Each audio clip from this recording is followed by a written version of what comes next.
Good afternoon, my friends. Welcome to our New Testament challenge.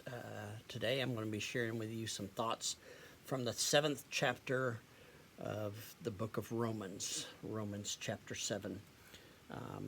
He continues talking about, Paul, the author, continues talking about the nature of sin and how we need to understand what sin is and how we sin. We need to understand the power that it has in our lives if it goes unchecked, for both Jews and Gentiles. Even though they may sin differently, it's still sin and it still causes pain and sorrow and suffering. And so then he talks about the law, which is how the Israelites, how the Jews learned about sin. His law is kind of like the flashlight. It shines it on the dirt. You see the dirt. The dirt was already there. Let's just put it that way. But the flashlight just shows it. The flashlight didn't create the dirt. The dirt, again, it was already there, but it just shows it. And so because it shows it, then it is capable of being cleaned. That's where grace comes in. That's where salvation comes in. That's where Christ comes in. And so he spent some time talking about, again, like he said, an analogy for marriage.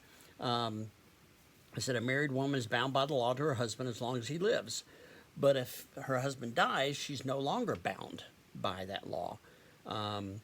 However, if she cheats on him while he's still alive, then she has committed adultery.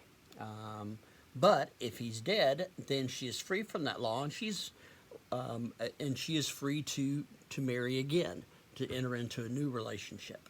And so the law is kind of similar to that. Again, as long as we didn't have the law, the sin still existed, but we just didn't know about it. Now that we know about it, now that sin shines the light on it, then we are bound by it.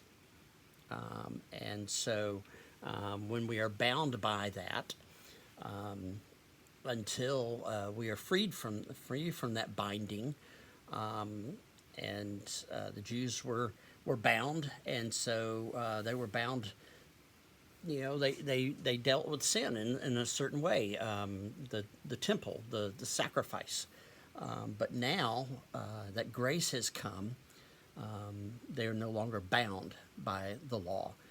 It is still helpful, but they are no longer bound by it. So then he says, so what then shall we say, that the law is sin? By no means. Yes, it had not been for the law, I would not have known sin, but the law didn't cause the sin, the law just showed it. And so we need to understand that this sin is a part of our fallen human nature. And Paul himself talks about this, that he wrestles with his own self. Let's see. He says, verse 22,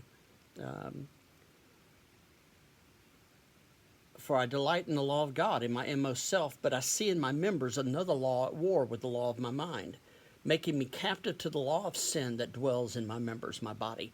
Wretched man that I am, who will rescue me from this body of death?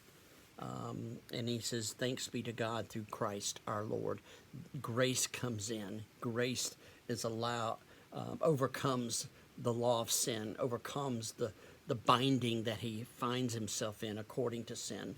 Law itself shows the way, shows the sin, but is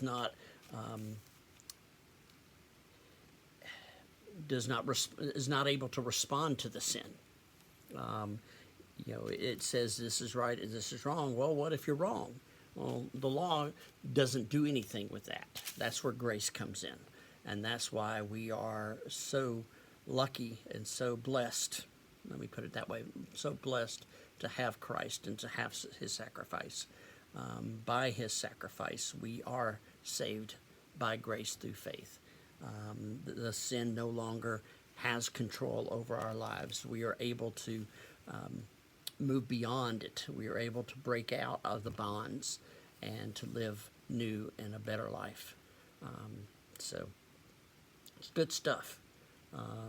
Kind of difficult. Kind of think through this and make sure we understand it. But it is good, solid stuff, and it is helpful for us. Hopefully, it's been helpful for you. Take care, my friends, and we'll talk to you tomorrow.